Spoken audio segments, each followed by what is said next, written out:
Well, today I thought we would have a look at the Hornby Q1. This is an older model, as you can see from the packaging, but it is the super detail. I purchased this second hand. I've wanted one of these for a while as well, from Durham train to Stanley. It was DCC fitted when I bought it. I've always liked the Q1. Takes me back to my younger days when we used to visit the Bluebell Railway, and the Q1, which is currently residing at York National Railway Museum, was down on the Bluebell Railway. An interesting and unusual shape, but yes, there was something about it that was just quite interesting as a child, and I've always liked the look of it. Yeah, younger people may, or even older people like myself, may remember the Thomas the Tank Engine had a Q1 called Neville, which was quite, I'll say, cute. But yeah, this was DCC fitted when I bought it, but have since removed the DCC chip and put in a blanking plate. At the moment, I like to be able to run everything analog. It makes for a lot easier when I'm testing things and on the rolling road and stuff like that. But we'll open it up. We'll have a good quick look inside.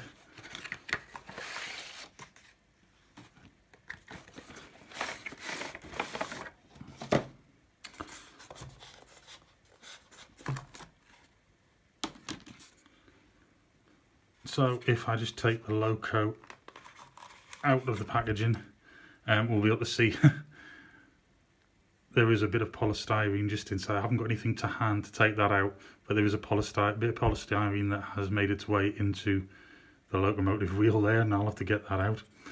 Just quickly underneath, you'll be able to see all the brake rigging is already attached. Now I don't know whether that was fitted by the previous owner, or whether that was already fitted at the factory.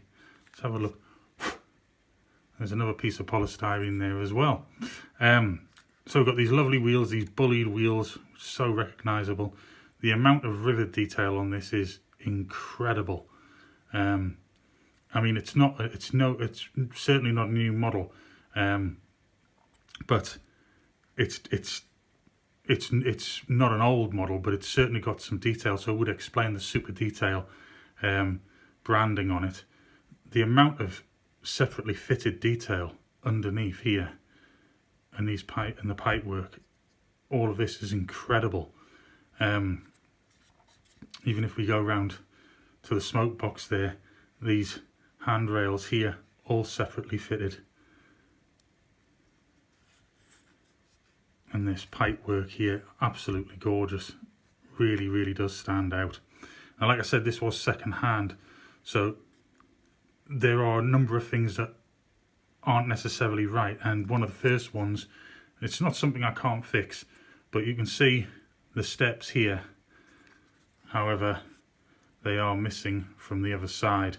So that is something I need to work on. Now, initially, when I first opened it, let's push these handrails back up. Yeah.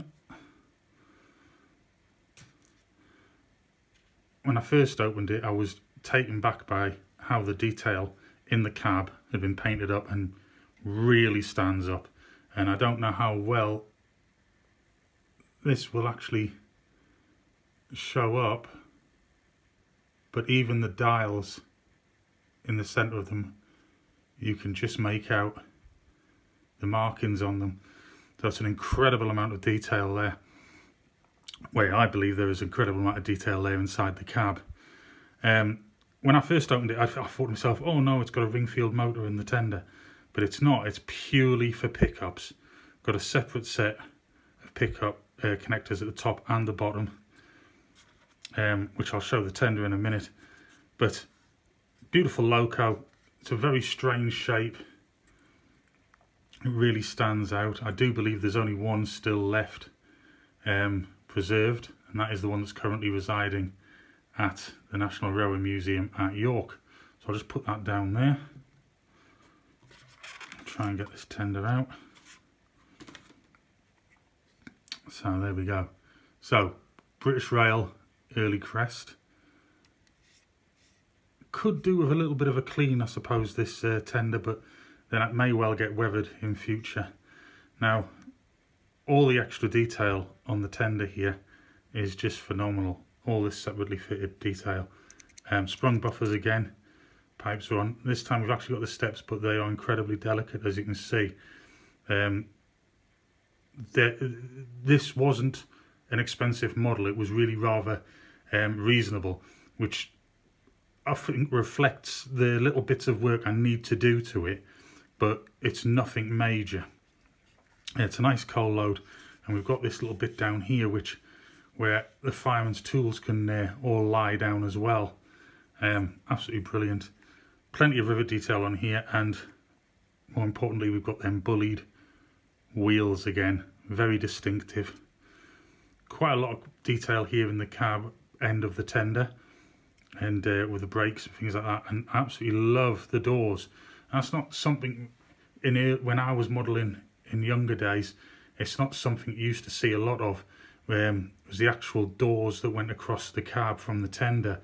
You used to have this massive gap between the loco and the tender whenever they were going around the layout. So it's quite nice to have that there now. I don't know if you can make out there, but you can just see the pickups running along, which is why we've got this side as a contact and this top side as a contact, which will connect on to the locomotive, like so. So you can just see you've got the top contact making contact and the bottom contact. So you can see there when it's actually together, there's very little gap there between the cab doors and the locomotive. I really do like these bullied locomotives, the West Countries and the Merchant Navies and the Battle of Britons, and these Q1s.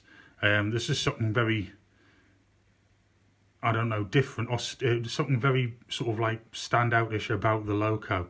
I do have a thing about austerity locomotives anyway, and this is effectively an austerity locomotive built during those austere years.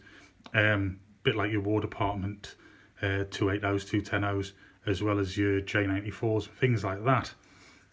So yes, some separate detail there on the top as well, whistle and safety valves. It's a bit of a dusty loco, I will not lie, but it's a lovely loco, and for the price paid, those little things that need to be done, I think it'll be a visit online to Peter's Spares for another set of steps. If not, I shall certainly have to make them out of plastic myself. I don't think that'll be a very big job. Just need to secure this rear step here as well. I'm unsure personally as to whether I'm going to keep it in BR early emblem or remove this detail and take it back to Southern. I would have preferred to have had a Southern liveried Q1, but this was what was available. They do tend to hold their price quite well on the internet at the moment. So obviously when I saw this one at the local model shop, I made the decision at the price it was such a good price. Plus I got a little bit of discount, I think, that it was the opportunity to get one.